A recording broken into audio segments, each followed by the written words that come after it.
morning, everyone. My name is Suzanne Templin, and I coordinate the webinars for Houseman Johnson Insurance. I would like to welcome you to today's webinar, Light Duty, Not Just for Workers' Compensation, presented by Peg Kramer. Today's webinar will run about 45 minutes. After the webinar, we will have a question and answer session. If you have a question during the webinar, feel free to type it into the question feature. Peg will answer any questions that are related to the workers' compensation side of things, and we'll have a special guest, Amy Estrie, one of our human resources consultants, who will help answer any questions that come up on the human resources side of things. After the webinar is over, there will be a short survey, and we are hoping that you can fill it out for us. A note that this webinar has been certified for continuing education credits by the Society for Human Resources Management and the Human Resources Certification Institute. Details on those credits will be provided to you at the conclusion of this webinar. Also, please be aware that this webinar is being recorded and will be available for review on the webinar archives of our website. If you do not want to participate in a recorded webinar, you may want to close the application at this time. You will receive a follow-up email from us later today or tomorrow. I would now like to introduce you to our presenter for today's webinar, Peg Kramer. Peg found her way to Houseman Johnson Insurance in 2014 over a serendipitous lunch with a former coworker. She uses her 20-plus years of experience in the claims field to be a champion for clients when they are faced with difficult situations. Peg's word is solid. She is tenacious and will go to great lengths to problem solve to provide the right answers. Peg believes that Wisconsin has the fairest and most equitable workers' compensation program in the nation for both the employee and the employer. She prides herself in educating clients on what their options are under the program and how to prevent accidents, work with injured workers, and save money doing it. And like I said, Amy Estrie will be joining us for the human resources side of this topic, and Amy believes that a company will be successful when the employees are successful. She values being a contributor to that success at Houseman Johnson Insurance. She uses over 20 years of human resources experience to oversee the agency's internal HR management while also serving as an HR consultant for her clients. Amy recognizes that running a business is complicated enough without having to understand employment law, so she does the legwork by continually researching and determining how the law applies to specific situations. She enjoys simplifying a complex employment issue to ensure that a client is considering all options and is aware of all ramifications. Amy holds a BS in Business Administration from Truman University, as well as an MBA from the University of Missouri, Columbia. Both of these women have a wealth of knowledge on this topic, and we are very thankful that they could share some of their wisdom with us today. Welcome to Peg and Amy. Thank you, Suzanne. That was wonderful. I appreciate that. Good morning, everyone. And we are going to do a little deeper dive when we talk about modified or light duty work. I get this comment many times from our clients and potential clients when we discuss having modified duties for injured workers. The topic has come up that, yes, we can accommodate work injuries, but on the other side of the coin, for employees who bring chronic conditions into the workplace, have illnesses outside of work, that has been something altogether different. So we thought maybe we would combine the two, have the assistance of Amy, my partner in crime here at Houseman Johnson, who has the knowledge on the human resource side, and talk about your exposure for that entity. So we'll get started here, and there's going to be, we'll stop after we talk about the work comp portion of this for questions. So here we go. So as part of my job duties as a claim counselor at Houseman Johnson, I have the opportunity, I'm very privileged to visit face-to-face with our clients, their employees, and management on a weekly basis. So the main question that pops up in these conversations is, why should we, as the employer, have a light duty or modified jobs for our injured worker? And to me, the answer is very simple. It saves you a lot of money. So I know we've talked to, this is the third year I've been doing webinars, and we really pound this home to our clients and prospective clients that it is imperative that you be prepared and have some type of light duty program for your workers' compensation account and be prepared for injuries. But I want to back up a little bit because it's not as easy as it sounds. It does create work for the employer, but it does have its benefits. So let's start at the beginning. We're going to go through several items today. We're going to talk about a real-life scenario. We're going to talk about how to create temporary jobs on-site and off-site, your premise. We're going to talk about how to communicate with medical providers and specifically who you should be talking to and communicating with. We're going to discuss non-work injuries in the workplace. We're going to talk about the FMLA with the assistance of Amy. And we're going to talk about two landmark cases that both were decided in 2010 by the Wisconsin Supreme Court. One is the Crystal Lake Cheese Factory, and the other is the Hutchinson Technology case. So this is reality. One of your employees has an injury to her back. She was lifting a box weighing 50 pounds, and she strained her lower back. Her job requires her to lift up to 50 pounds several times a day. She's a very good employee and has worked for you for a long time. She's 59 years old, and this is her third back strain. So she goes to her local physician. This is her family doctor, and is examined. And he confirms, yes, she does have a lower back sprain. He prescribes physical therapy for her, and he says she certainly can return to work, but she cannot lift any more than 10 pounds for the next 4 weeks and will be evaluated. So now your choice is, should you let her sit home and collect 2/3 of her gross salary, which is tax-free on workers' compensation? You certainly can, that's a choice, but that will directly affect your workers' compensation premium for the next policy term. Because the insurance carrier has to pay lost time benefits. They don't have a choice. So, or you can develop plan B and think about ways to have temporary jobs, and the emphasis is temporary, available so that you're prepared to accommodate work restrictions when people are injured. So by helping your employee, you truly do help yourself. Many companies will create temporary jobs within their own environment so that their employees can come back to work. They continue wages and offer full hours for injured employees to avoid having the insurance company pay for lost wages or for this to be a lost time claim. So think about this. If you had an extra body that could help do random tasks that need to get done on a daily basis, what could you have them do? And please think about your own environment and your own situation, and bearing the qualifications of the injured employee. Could they assist in answering telephones, taking customer orders, shredding paper, trained in mentoring new staff, ride along with employees if you have a transportation business, paint, clean, organize items. And if that doesn't work, if you just really sit down and think about this and engage the assistance of other people on your management team, if there truly is nothing that you could offer on a temporary basis to an injured employee, most insurance carriers will work with you and provide or contact nonprofit agencies in your geographical area and ask if they have opportunities for volunteer or charity work.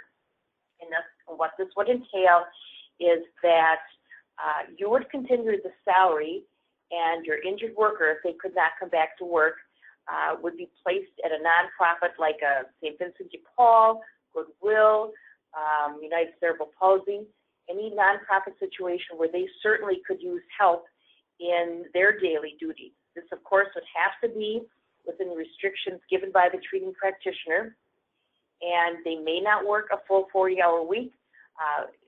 The insurance carrier or the specialist that handles this type of project would do the best they can to get them in that setting and at least get that injured worker out of the home, back into a routine, working with people, and start the return to work process. So the next step, after you've had time to think about this, and you should engage your human resource staff, people that deal with work comp claims management, job supervisors. The next step would be to put pen to paper and write up a job description of these ideas that you've come up with so that it could be given to a medical provider to review. The premise is that you want these people back to work, so you have to describe this job in detail to include the physical capabilities required of the job so that their doctor, the podiatrist, doctor of osteopath, chiropractor would be able to say yes or no that they could do these duties. Because local doctors need your assistance when treating employees who are injured. Doctors don't always have the answers when dealing with workers' compensation claims because it can get very hairy. If you're treating in a small town with a local physician who's treating you, your sister, her 10 children, your in-laws, your outlaws, it's very hard for that doctor sometimes to take a hard stance and say, yes, Joe or Joan, you can go back to work, but here are some restrictions and they're going to be on a temporary basis. And also, I have been advised by your employer that they do have temporary job duties for you to do, and I think that'll work out fine. So if the doctor has this information, remember, knowledge is power, and I think an injury isn't always physical, it is also mental. And I think the sooner we think about, yes, I've been hurt, I've gotten the best medical care available through my employer, through the workers' compensation program, but yes, it's time to get back to the living and back to the process of work. So we want doctors to do their best they can, but we also want people and their treating practitioners to think about returning to work. And I think some of the best medicine for the employer is to offer temporary job duties, either on premise or off. And remember, I've done this for a long time, and the longer an employee is away from work, the harder it's going to be to get them back to work.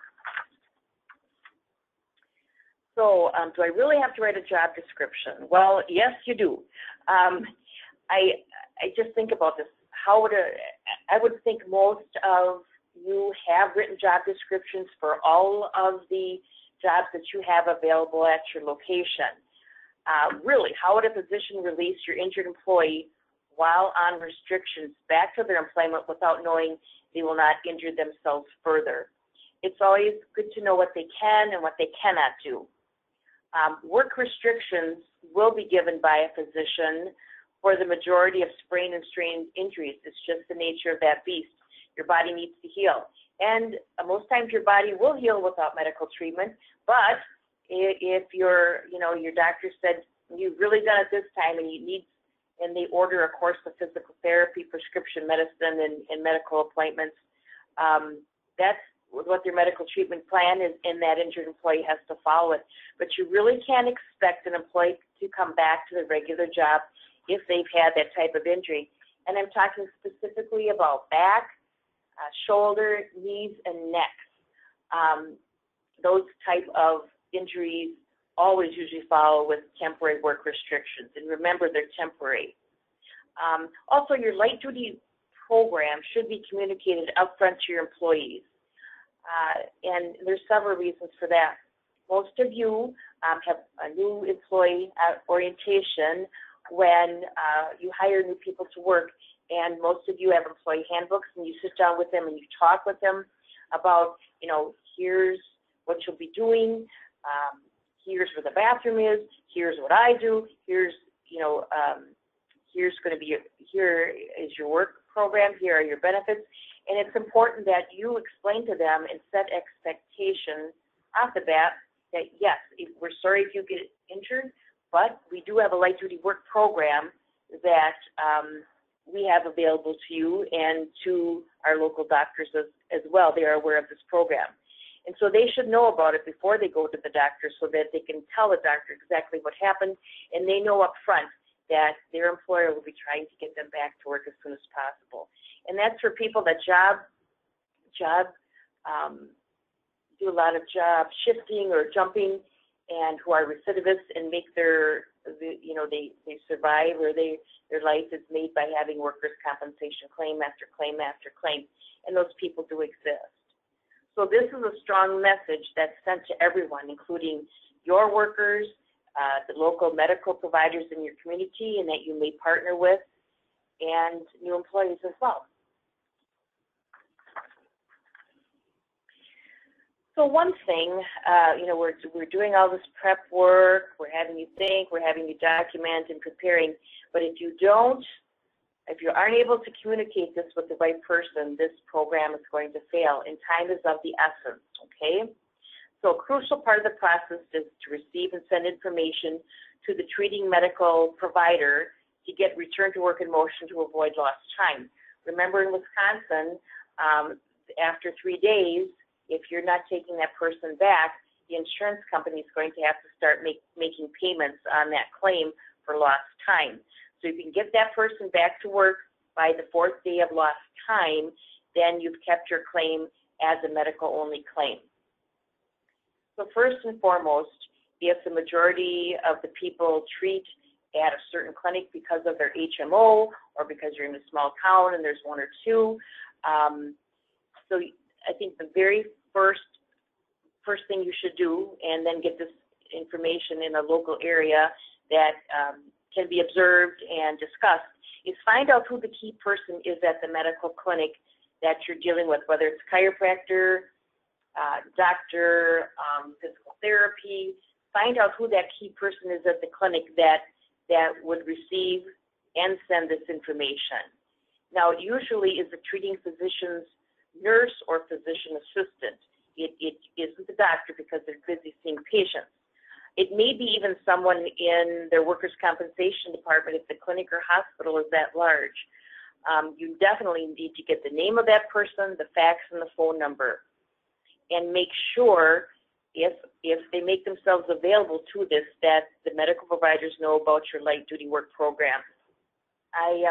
When I'm reviewing adjusters' notes with the insurance carriers that we work with, I see time and time again those adjusters trying to get records, and they're sent on a whirling derby of where they can get medical records, who gets the return to work information, and how do they get that information. And I see them spending a terrible amount of time doing this task, which is not helping the claim, and the clock is ticking.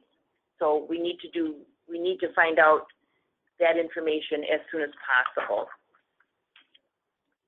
You also may want to invest in having a return to work form that you send with the injured employee when they have medical appointments.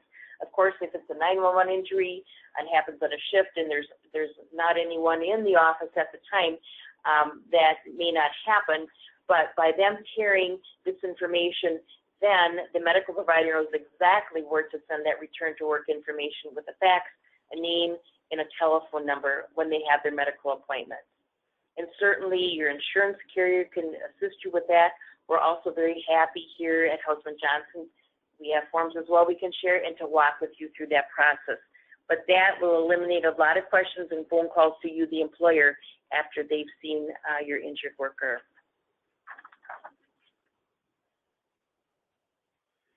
Now, to confirm this information, you probably know it, but I'd like to talk about it.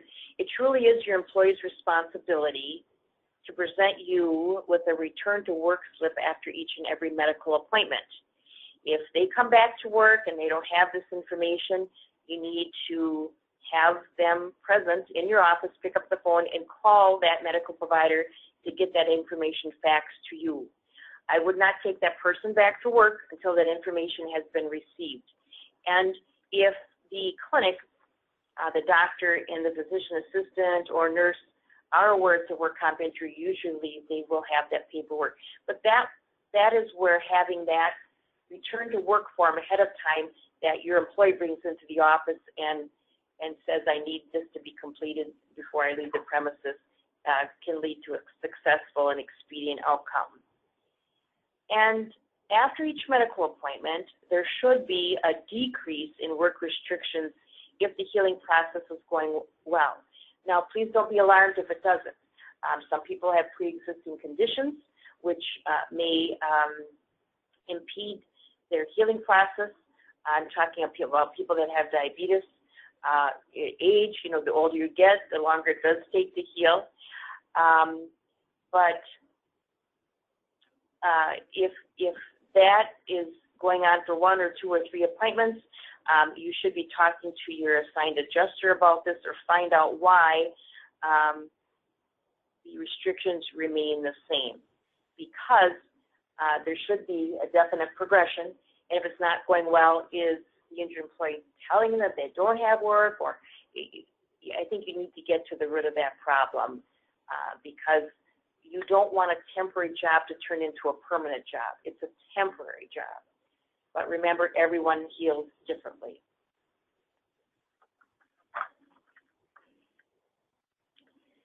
So to confirm a successful outcome, when coming back to work, what we hear from injured workers is that many injured workers are embarrassed to come back to work. They feel that they're damaged goods, or that they're a slacker, and they do have reservations sometimes about coming back to work.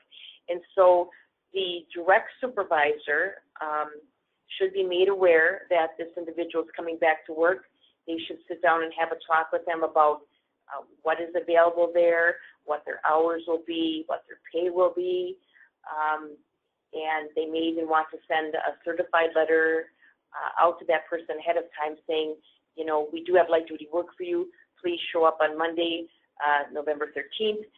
Your hours will be, your pay will be, your supervisor will be. Just basic information that's telling them that they're ready for them to come back to work and the doctor has approved the job. I think another thing is to put also the responsibility to the injured worker. They have been injured, it's their body, it's their duty to follow medical treatment, and they also need to adhere to work restrictions. If they've been given work restrictions at work, it applies at home. If you're only supposed to be lifting 20 pounds during work, you shouldn't be going home and lifting up your kindergartner that usually weighs 50 pounds.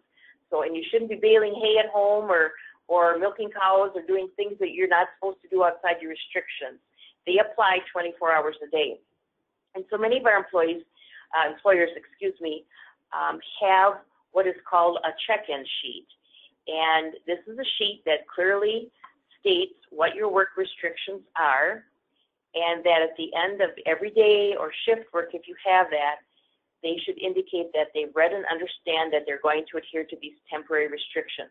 The supervisor should always sign that as well, and perhaps the HR consultant who's involved in this as well. Now, if they violate these, you should discipline them. And that is not my bailiwick, but progressive discipline, irregardless if they've been hurt or not in the job. This is a violation of their medical treatment plan that the doctor has given them. And under 102.42 of the Workers' Compensation Act, injured employees can jeopardize their benefits if they do not follow their medical treatment plan. So you as the employer shouldn't have sympathy.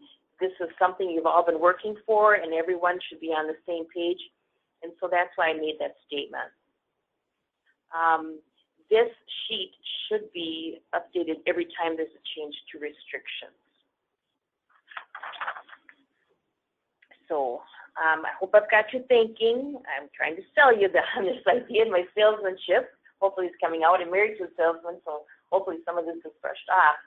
But this is also applicable to employees who have personal health issues and have been given work restrictions at their place of employment. What you do for one program can also be applied to other employment situations.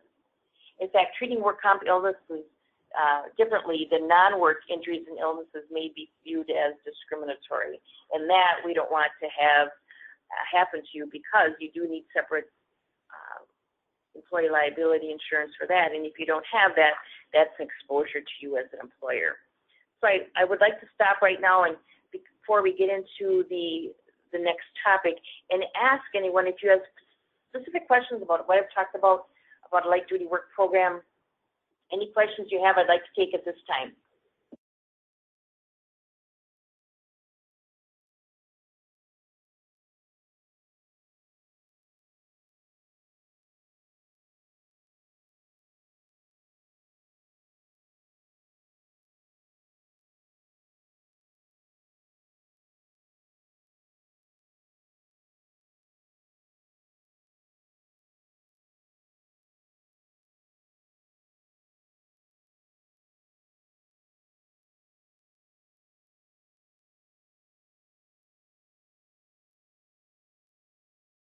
Oh, boy.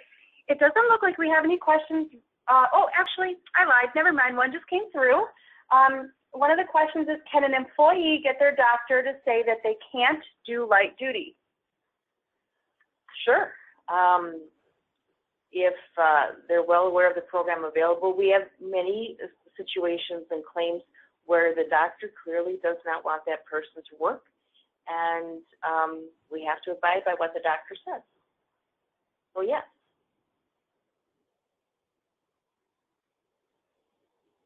We'll give you like 30 more seconds to get a question in, and then we'll move on to the next slide. Heck, this is Amy. Related to that question, if you think that someone is getting a doctor to say that and it's not entirely accurate, would an employer then try to get a second opinion? Yes, they certainly would.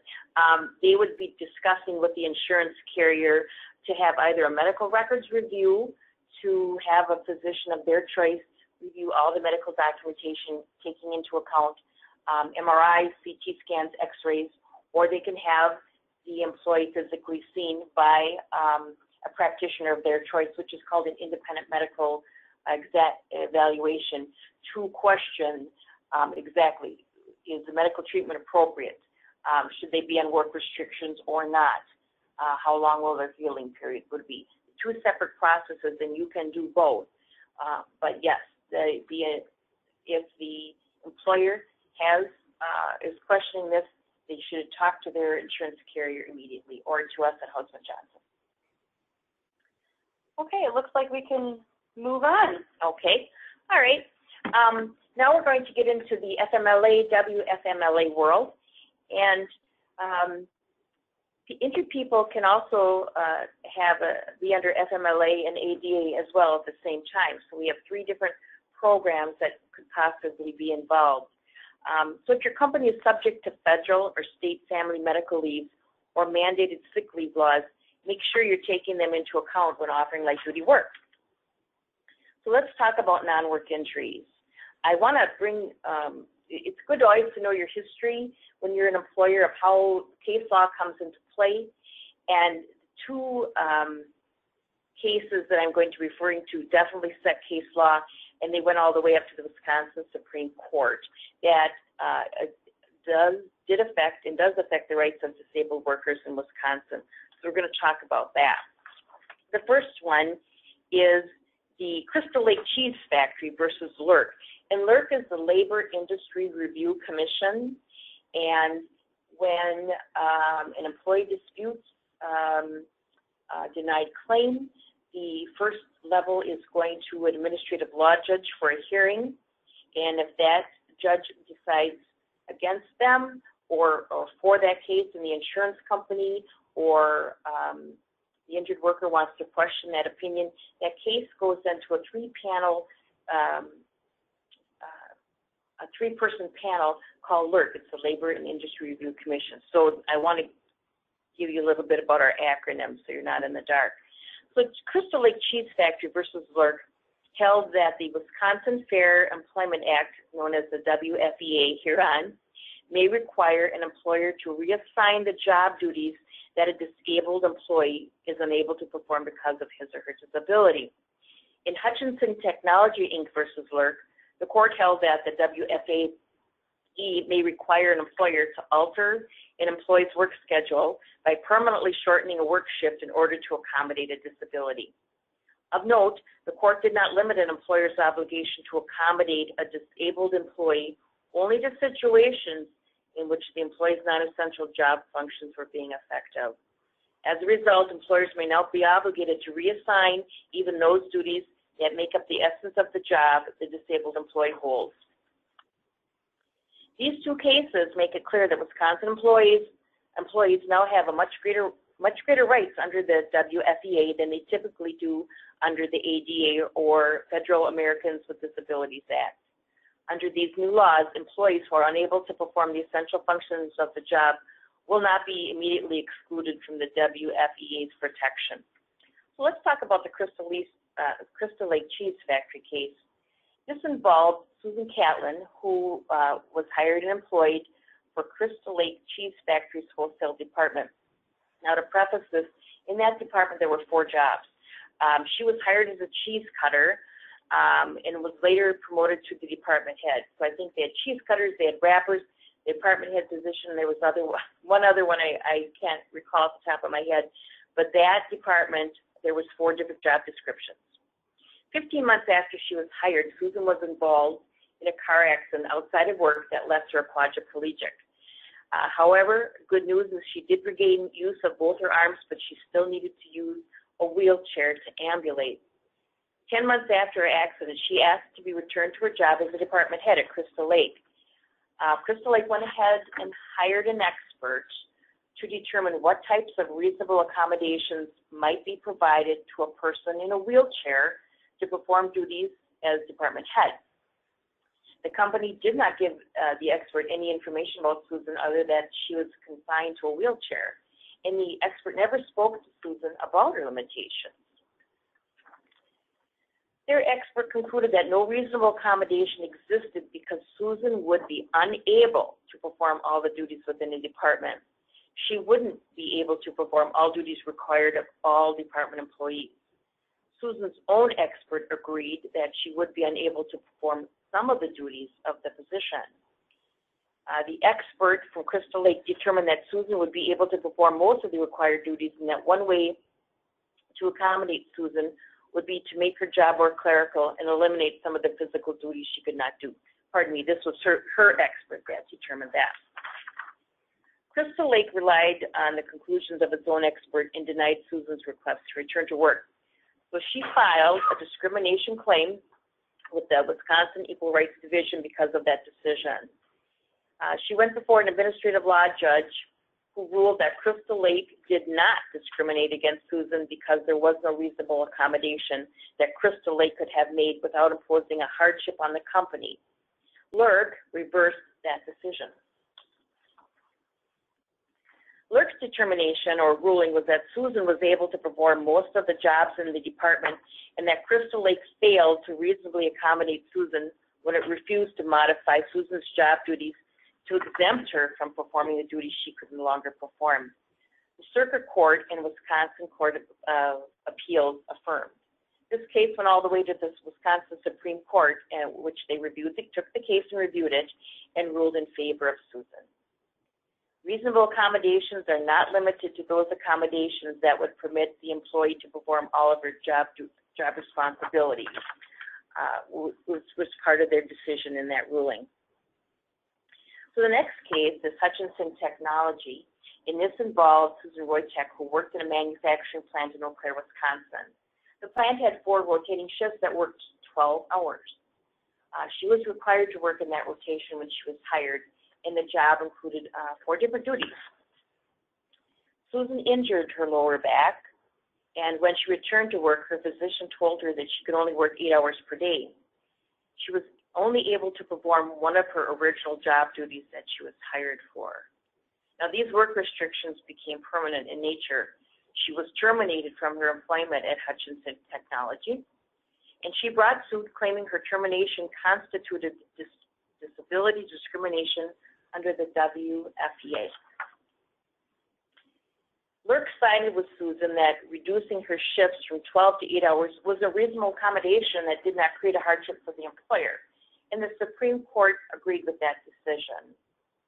So lesson learned, employers must give consideration to reassigning any duty that a disabled individual cannot perform because of a disability, if the employees can perform even some of their job duties.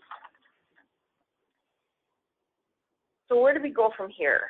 When you think about all the different issues that arise when employees are injured at work, injured away from work, or have disabilities, it does place great responsibility to you, the employer, to find work for them to do.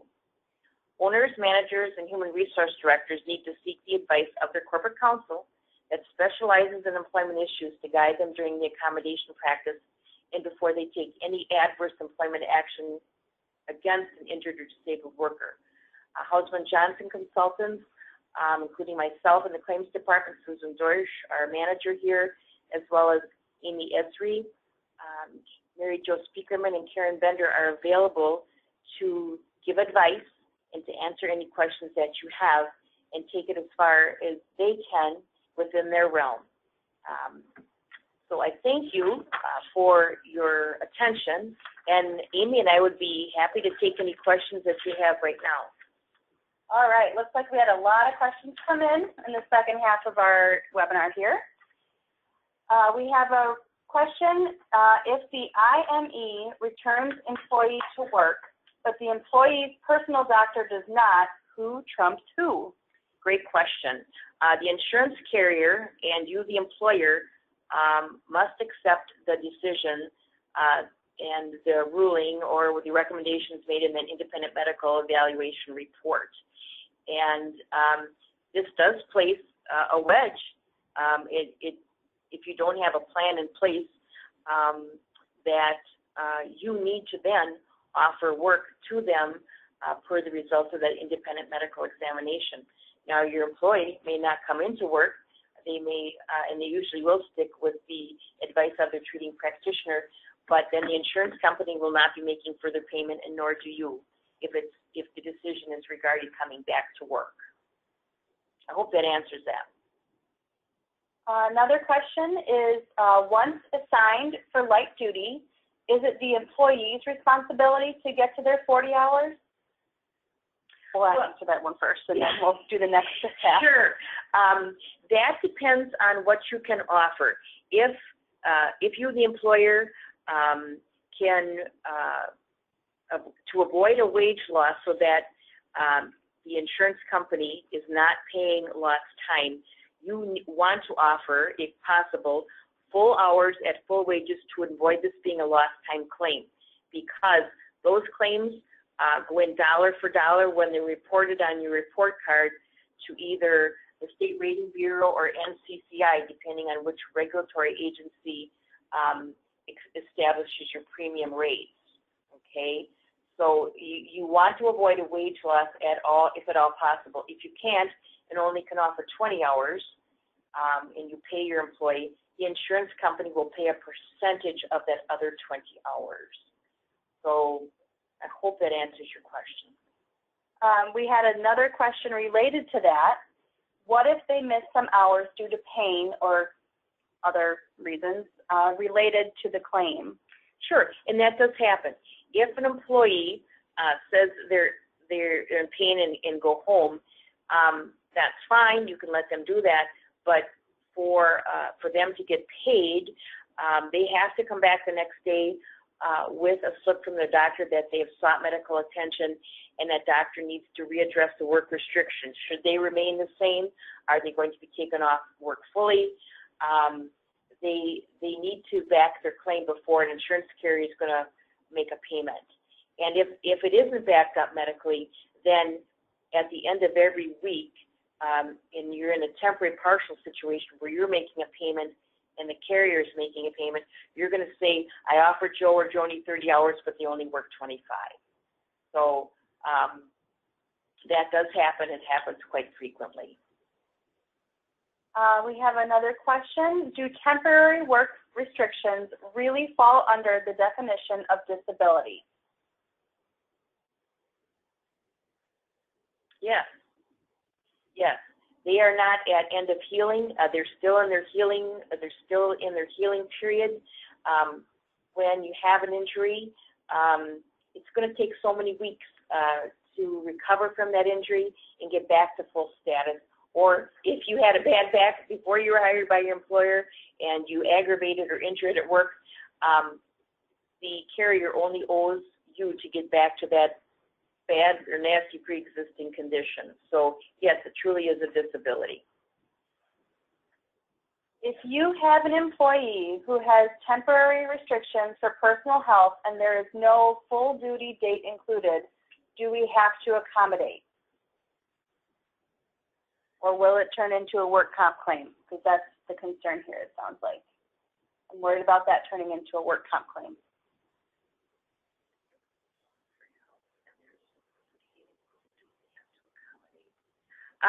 I would think if you're accommodating injured workers and you have someone who has, let's say, a cancer or appendicitis, you do, and you're not able to offer work, I think, number one, go back to part of the webinar we talked about. If there's no end date, it's that injured party's responsibility to go back to their physician and clarify that. I think anytime someone comes to work and it's open-ended, I don't accept that. I wouldn't accept that. You have a business to run, and you need to know at least when is the next medical appointment, and then that question will be addressed at that time. But certainly, if it's open-ended, that injured worker needs to get clarification. And yes, I would be worried that this person may go from into a work comp claim. It possibly could. So yeah. Can I add something to that? Yes. There's been some recent news about that under the ADA. There was recently a legal case where the court said under the ADA you do not have to tolerate indefinite leave. And I think this would apply to limited duty, light duty as well. But under the Wisconsin Fair Employment Act, they would not take that same stance. So if somebody says, I don't know when I'll be back to full duty, or I don't know when I'll be back at all, under Wisconsin law, you may have to accept that for a while. I would certainly not terminate or discipline until you talk to an attorney, because Wisconsin law is so generous to employees. Another question, if an employee gets injured on the job as an employee of a staffing or temp agency and the client does not want the employee to return upon full medical release, how should that be handled appropriately? Well, we have many clients that have hired employees, and if they are still under the contract with the staffing agency, that workers' compensation claim is handled by the staffing agency. Of course, if you've hired them, then that person is your responsibility. But most of the time, the majority of the time, it does go back to their employer. What if the doctor says that the person is totally incapacitated for TBD, question that, and get a date for next appointment? Yes, definitely. We do see that quite a bit, and so that's imperative that either the adjuster or you, the employer, find out when is their next appointment going to be. And I'd like to add a little bit to that. I think when you have someone that's injured, they should at least be seen monthly or every 4 weeks by a practitioner. To put out somebody 6 to 8 weeks, I don't buy that, especially if they're in active physical therapy, they're being seen by a therapist a couple times a week. Those therapists are great about getting that information to the doctors. So, yeah, and if they haven't made an appointment, then you talk to the injured employee, make sure you call and get the appointment, please. Or you can do it for them. As you guys have seen, I've pulled up the contact information for both Peg and Amy. So if you find that you have some questions as you're reviewing the information in this webinar, please feel free to reach out to them via email or phone call. And it looks like the questions have sort of slowed down, so I'll go ahead and pull up the webinar CE credit, and I want to thank everybody for joining us today. Thank you, everyone.